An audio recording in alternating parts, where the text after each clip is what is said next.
Hey, this is Leo for Actualized.org. And in this episode, I'm going to talk about the roles you play and how to drop them.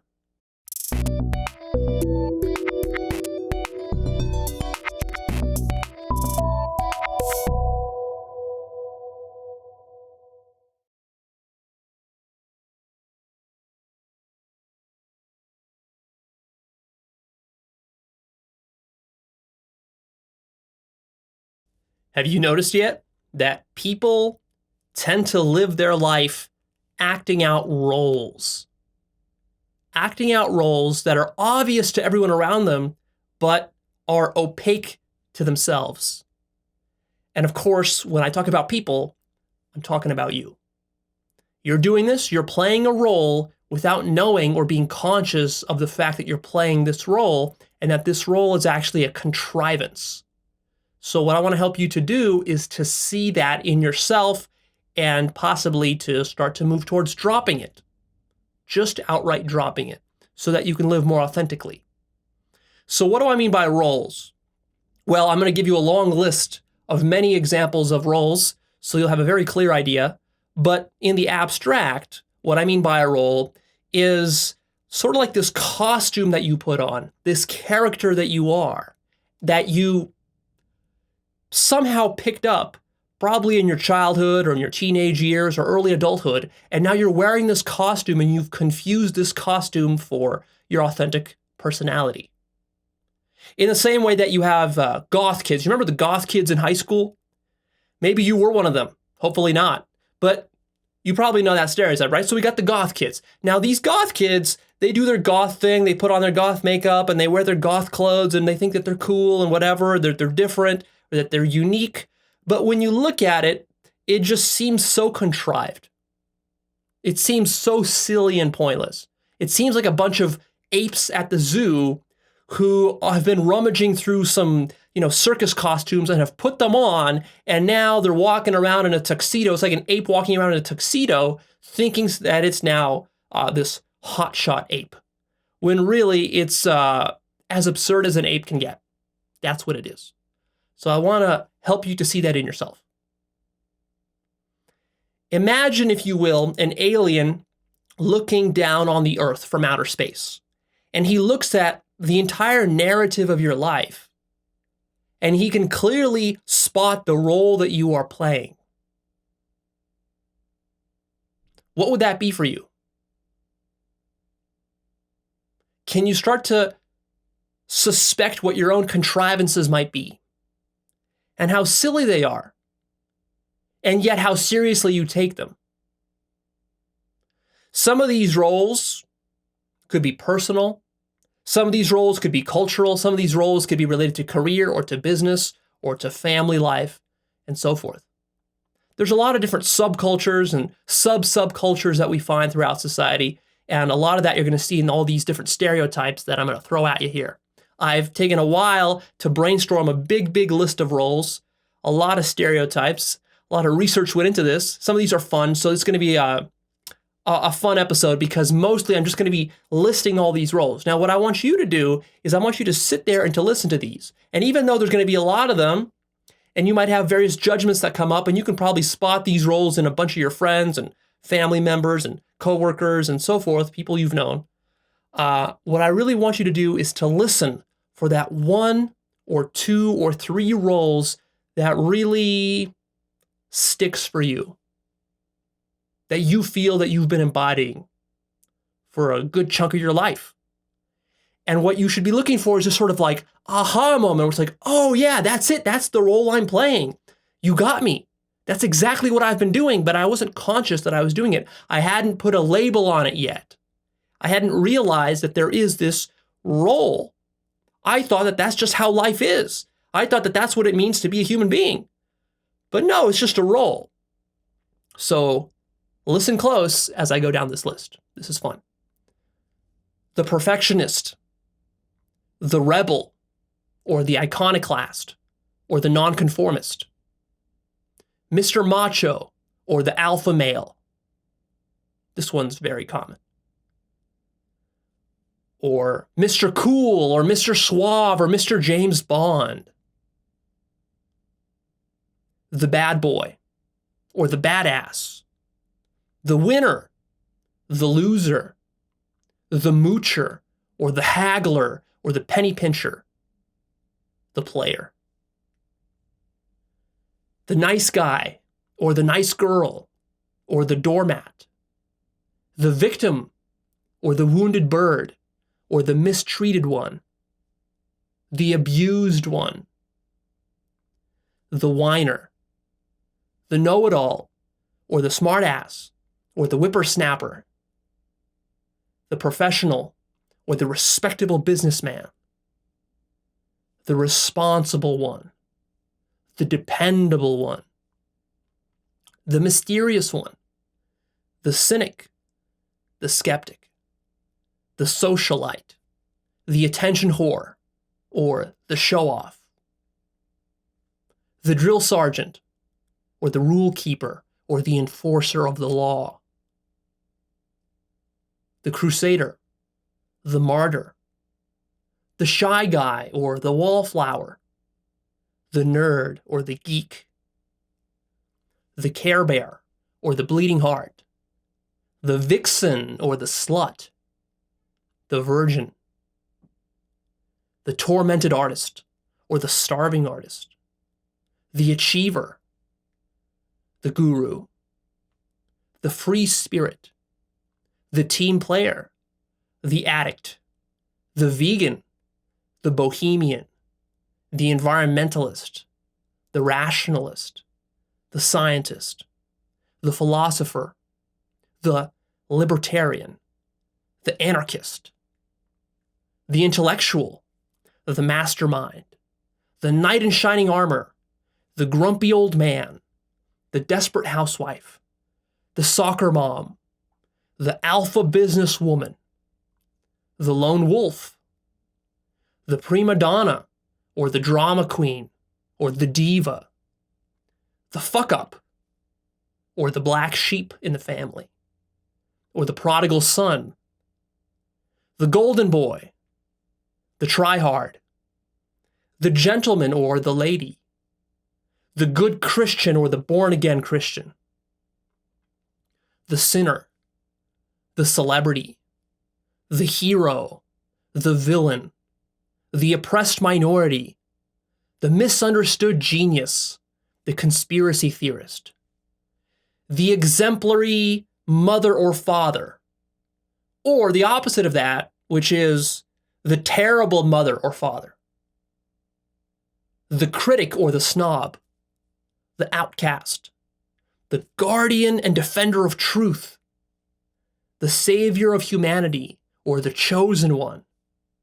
the joker, the underdog, the slick salesman or the wheeler and dealer, the creative genius, the schemer, the hippie, the trickster, the hipster, the avant-garde, the artsy-fartsy artist, the frat boy, the gym rat, the jock, the hotshot, the airhead, the alcoholic, the clown, the new ager or the flower child, the idealist, the rags to riches story, the metrosexual, the flamboyant gay, the confused and tormented homosexual, the preacher tending to his flock, the healer or the shaman, the jolly fat guy, the patriot, the American, the Arab, the Jew, the Hindu.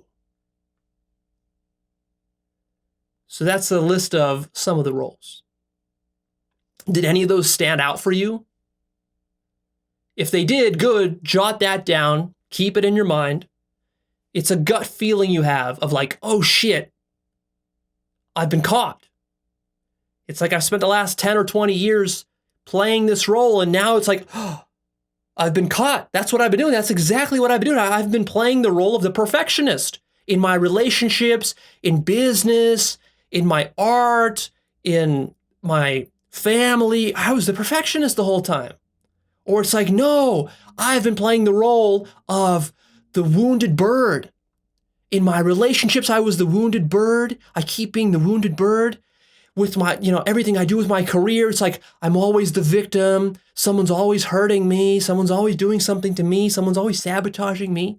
I'm the wounded bird. Or like with my health, I'm the wounded bird. I've been having just like health problems over and over and over. And that's turned into an identity that I now embody and that I actually feel as myself. And I live that way. The question I have for you is, who were you before these roles? Before you picked up this role? And you did pick it up. You weren't born with it. You picked it up. In fact, what I'd like you to do right now is just for a few seconds, close your eyes. Think of this role, whichever role that you feel you embody the most in your life. Pick one. And now go back to a time in your life before the role was adopted. And remember how different life was before the role.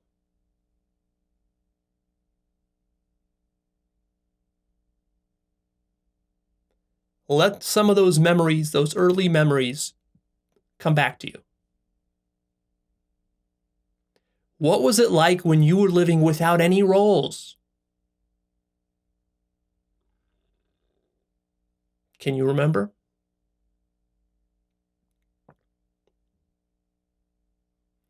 Can you pinpoint the moment when you started to adopt this role that you play?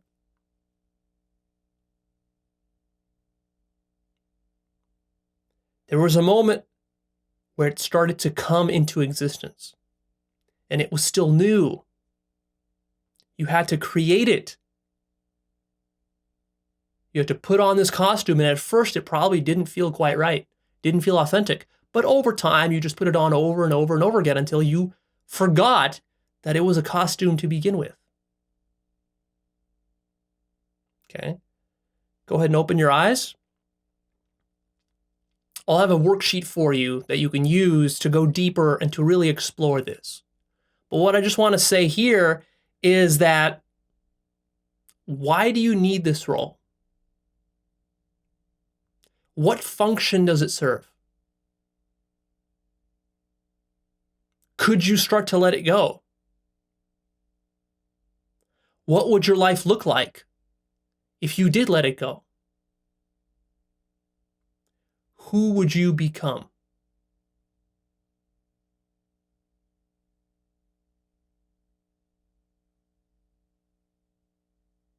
This is a key theme of personal development work, is shedding the artificial layers, taking off the masks, taking off the costumes, recognizing our own contrivances and calling them out for what they are, and sorting that out from our authentic personalities, from our authentic motivations, our authentic values.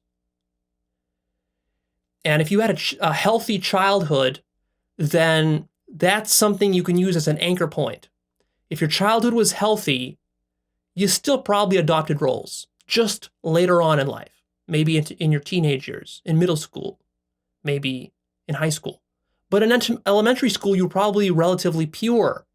And that's something you can come back to and anchor yourself in those memories, to remember of like, oh yeah, that's what it was like to be somewhat of an authentic human being. And then I got corrupted by all this nonsense, by society, by my parents, and so forth. Now, if you did not have a relatively normal childhood, and your childhood was traumatic and abusive, and that means you adopted a role very early on.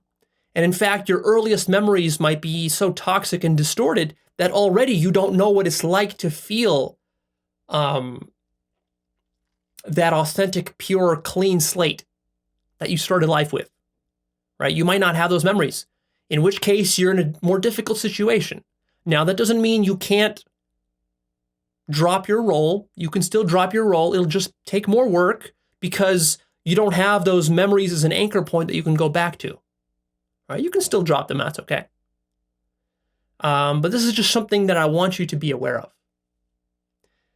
The way that you drop a role is first and foremost of just becoming aware of it and just seeing how artificial and contrived it is, until it's like you're that goth kid in high school who's putting on all this goth makeup and stuff, and then one day you realize, like, wait a minute, why the fuck am I doing this? This is so silly and stupid. I'm like that ape putting on a tuxedo, walking around like he's James Bond, thinking that he's the ladies' man, right? When he really is just an ape in a tuxedo.